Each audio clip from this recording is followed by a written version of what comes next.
кредитімді төлемей қойсам не болады? Жалпы осы сұраққа жауап береміз. Сіздермен бірге заңгер Шыныбаев Марғұлан, заңгер Марғұлан YouTube каналына қош келдіңіздер.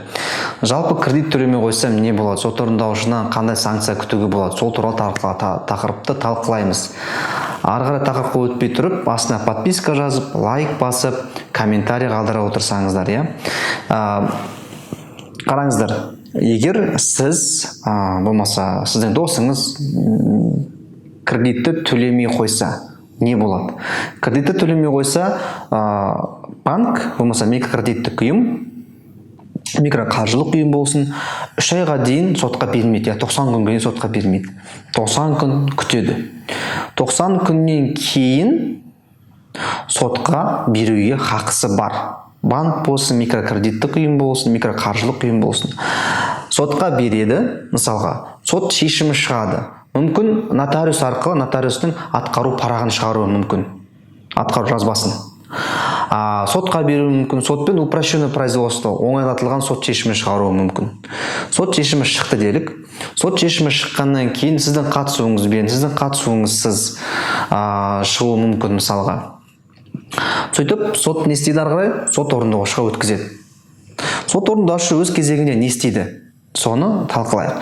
Қазақстан Республикасының атқарушылық іс жүргізу және сот орындаушылар мәртебесі туралы заңына сәйкес сот орындаушы сізге жаңағыдай ерікті түрде орындауға мүмкіндік беру керек.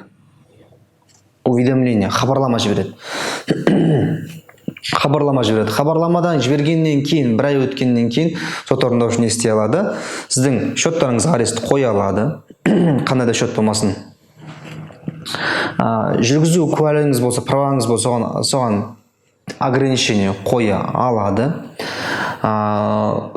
Егер мүлкіңіз болса, көлік, үй, оғанда тыйым салады. Нотариалдық сделкаларға тыйым салады, яғни ешқандай шарт жасай алмайсыз. Үй болмаса мүлік сатып алмайсыз, және сатамайсыз. Компанияда директор болсаңыз, компанияда мүше болсаңыз, сол компанияның мүлкін долясын сатуға тыйым салынады. Сондай бір санкция қолданылады. Егер осы санкцияның бәрі қолданып, бірақ содан кейін бәрібір сіз төлемесеңіз, сол кезде сот орындаушы әкімшілік жазаға тарту туралы ұсыныс тастай алады әкімшілік сотқа. Сөйтіп, әкімшілік жазаға тартылады, яғни штраф қойдыра алады. Жаңағыдай сот шешімінің, сот актісінің орындалмағаны үшін. Штраф қойды ғой, 2 рет. 2 рет штраф қойды. Мысалы, бірінші рет штраф қойды, төлемедіңіз.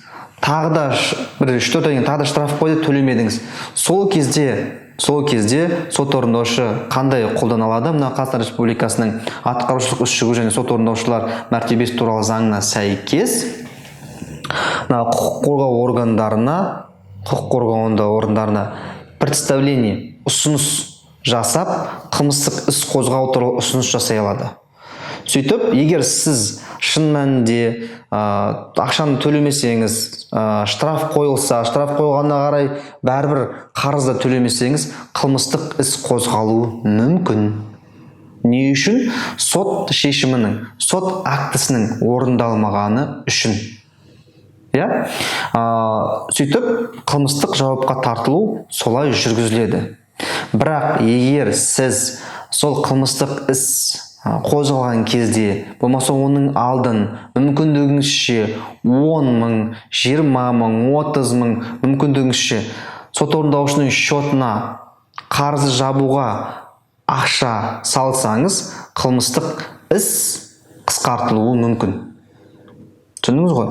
Сондықтан, егер шын мәнінде қылмыстық іс қозғалып кететін болса, онда бірден реестр должниковқа теріп, өзіңіз зейініңізді қойып теріп, сот орындаушының счетын біліп, сот орындаушының счетына ақша салуыңыз керек. Сонда қылмыстық істі қысқарту туралы арыз жазып, міне менің квитанциям, мүмкіндігімше төлеп жатырмын, сондықтан қылмыстық істі қысқартуыңызды сұраймын деп арыз жазсаңыздар, іс қысқарады.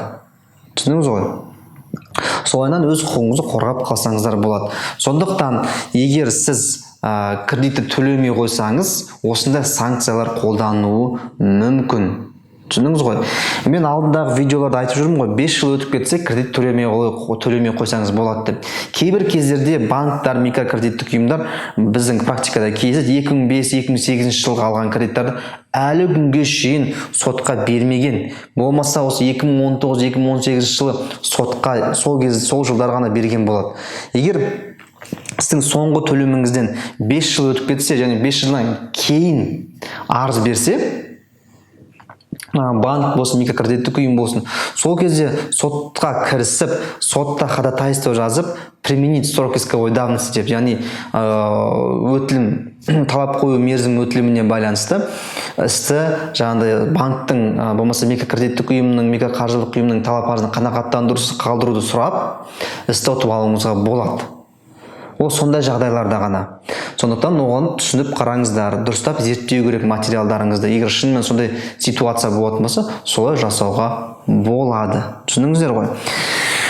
Жалпы енді осы сіздерге түсіндіріп өттім. Кредит бойынша егер төлемей қойса, төлемесе не болатын, қандай санкция қолдана алатын сот орындаушының, иә? Сондықтан егер видео ұнаса, астына лайк басыңыздар, комментарий қалдырыңыздар, подписка басыңыздар. Содан кейін өздеріңіз тума-туысқан дос-жарандарыңызбен осы видеомен бөлісе отырсаңыздар, иә? Көріскенше күн жақсы, сау саламатта болыңыздар.